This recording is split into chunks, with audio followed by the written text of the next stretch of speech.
Hi friends, welcome back to Soumya all in one channel. వచ్చి మా ఇంటి రొయ్యలు ములక్కాడ కర్రీ ఎలా చేయాలో నా స్టైల్లో చూద్దాం. ముందుగా స్టవ్ అంటించి బాండి పెట్టి బాండి హీట్ అయిన తర్వాత ఆయిల్ని యాడ్ చేసుకోవాలి. ఆయిల్ హీట్ అయిన తర్వాత కరివేపాకుని యాడ్ చేసుకోవాలి. తర్వాత ముందుగా మనం కట్ చేసుకున్న ఉల్లిపాయలు పచ్చిమిరపకాయలను వేసుకొని మంచిగా ఫ్రై చేసుకోవాలి. వీటన్నిటిని మంచిగా కలర్ చేంజ్ అయ్యేంత వరకు ఫ్రై చేసుకోవాలి. తర్వాత మనం ముందుగానే చిన్న రొయ్యల్ని శుభ్రం చేసుకుని క్లీన్ చేసుకున్నవి దీంట్లో వేసుకుని మంచిగా తిప్పుకోవాలన్నమాట. గరిటతో తిప్పుకున్న తర్వాత దీంట్లో నుంచి వాటర్ అనేది వస్తుంది. ఈ రొయ్యలు అనేది కలర్ చేంజ్ అయిన తర్వాత అల్లం వెల్లుల్లి పేస్ట్ వేసుకోవాలి. ఫ్రెష్గా నూరుకున్న అల్లం వెల్లుల్లి పేస్ట్ వేసుకుని మంచిగా వీటన్నిటిని ఫ్రై చేసుకున్న తర్వాత టమాటా ముక్కలను యాడ్ చేసుకోవాలి.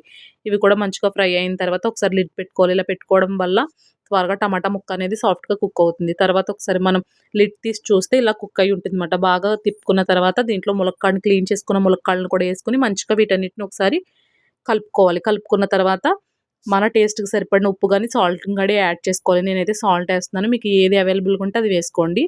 వేసుకున్న తర్వాత మంచిగా వీటన్నిటిని మళ్ళీ ఒకసారి తిప్పుకున్న తర్వాత దీంట్లో పసుపుని యాడ్ చేసుకోవాలి. పసుపుని యాడ్ చేసుకొని మళ్ళీ ఒకసారి తిప్పుకున్న తర్వాత మన టేస్ట్‌కి సరిపడా కారాన్ని యాడ్ చేసుకోవాలి. మేము కారం అయితే కొంచెం ఎక్కువగా తింటానని చాలా వీడియోలో చెప్పాను.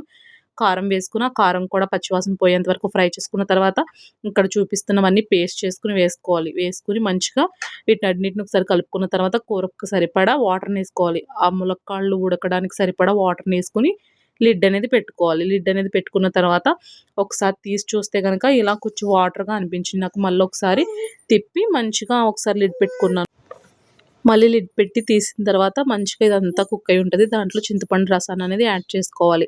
చింతపండు రసాన్ని వేసుకొని మంచిగా ఒకసారి మొత్తం ఇవన్నిటిని కలుపుకున్న తర్వాత మసాలా అనేది వేసుకోవాలి. మసాలా వేసుకున్న తర్వాత మళ్ళీ ఒకసారి తిప్పుకున్న తర్వాత లాస్ట్‌గా కొత్తిమీర అనేది వేసుకోవాలి. ఎంతో టేస్టీగా ఉండే చిన్న రొయ్యలు ములక్కాడ కర్రీ సూపర్ మాట రెడీ అయిపోయింది. నా ఛానల్ కనుక నచ్చితే లైక్ చేయండి, సబ్స్క్రైబ్ చేయండి, కామెంట్ చేయండి. Thank you for watching.